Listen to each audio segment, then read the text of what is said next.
Një ekip shkencëtarësh ndërkombëtar i udhëhequr nga British Antarctic ka zbuluar gjurmë gjigante në fundin e detit të veriut, të lëna nga icebergët, që lëndruan nga ato yra rreth 18.000 vjet më parë, në fundin e epokës së parë të akullit.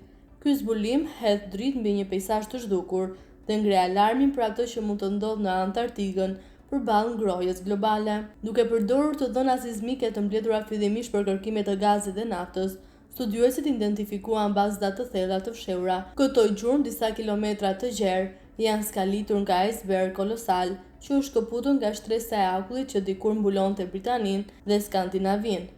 Gjatë fundit të akullnajave, nivelet të detit ishin shumë më të ulta dhe pjesa jugore e detit të veriut ishte tokë, duke lidhur Britaninë me Europën. Në këtë peizazh të ngrirë u formuan iceberg të mëdhenj, që tani kanë lënë dëshmi të rrugëtimit të tyre mbi shtratin detar, ngjashëm me ato që ndodhin sot me agujt e Antarktidës.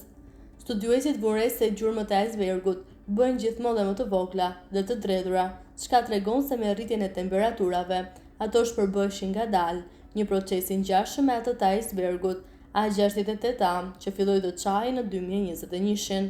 Ky zbulim është një pasqyrë e fuqishme për të ardhmen tonë klimatike. Ai ndihmon shkencëtarët të përmirësojnë modelet që parashikojnë shkrirjen e akujve në Groenland dhe Antarktik dhe të kuptojnë më mirë rreziqet e rritjes së niveleve të deteve në të ardhmen. Ajo që ndodhi 18 vjet më parë mund të jetë duke ndodhur përsëri.